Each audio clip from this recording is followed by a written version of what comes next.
अस्सलाम वालेकुम दी academy of motivation के साथ मैं हूं आपका स्पीकर अवैस सहील और हम शुरू करने जा रहे हैं कोर्स कोड 1429 की लेक्चर सीरीज को। कोर्स कोड 1429 जो कि आपकी मैथमेटिक्स है उसके सवालों को असाइनमेंट क्वेश्चन को हम आपके साथ शेयर करेंगे और सिर्फ शेयर नहीं करेंगे बल्कि आपको समझाने की कोशिश भी करेंगे। समझाने की कोशिश करेंगे इसलिए ताकि आप किसी तरह अपनी जो 1429 की बुक है उसको अच्छी तरह से प्रिपेयर कर लें।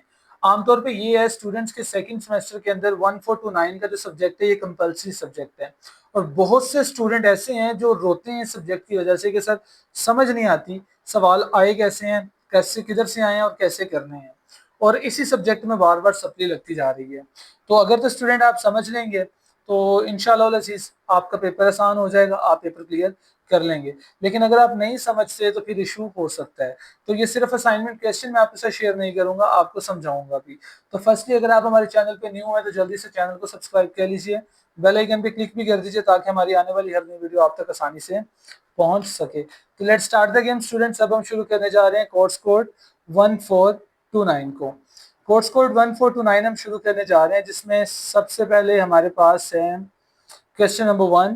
क्वेश्चन नंबर 1 है जी, there are 16 green 20 red and 24 yellow balls in a basket.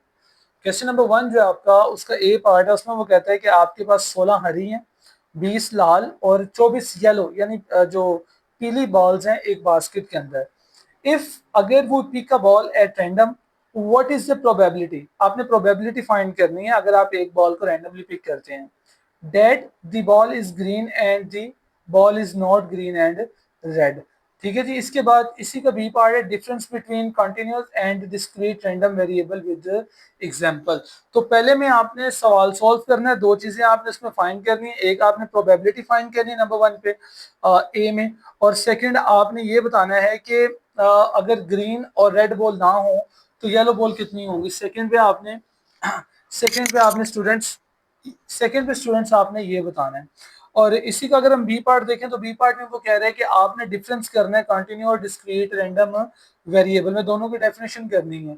Lecture number 2 में हम आपके साथ इन तमाम का सोल्यूशन भी शेयर करेंगे और आपको समझा भी देंगे।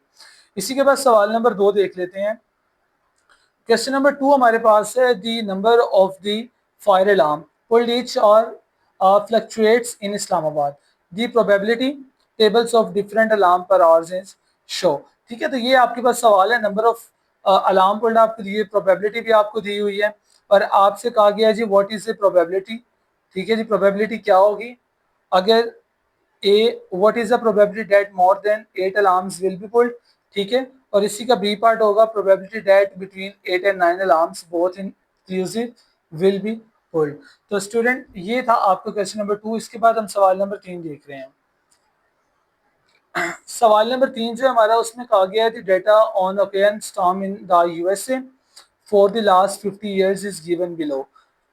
इस तरह से आपको डाटा दिया हुआ है और आपको कहा गया जी आपने construct probability distribution for this data, construct probability distribution. ठीक है, ये जो डाटा है इसकी आपने कंस्ट्रक्ट प्रोबेबिलिटी डिस्ट्रीब्यूशन करनी है।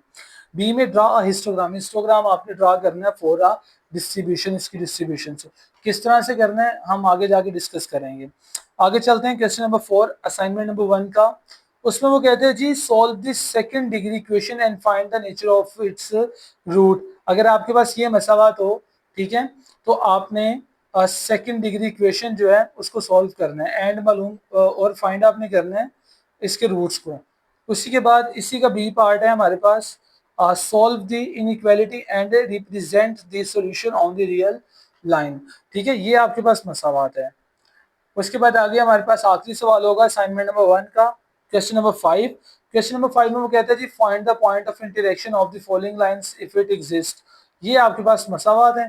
ठीक है, इसी के बी पार्ट में let C mean Celsius sorry let C mean Celsius degree and F mean Fahrenheit temperature scale, find the linear equation for C if its slope is 5/9 and C intercept is -100/9।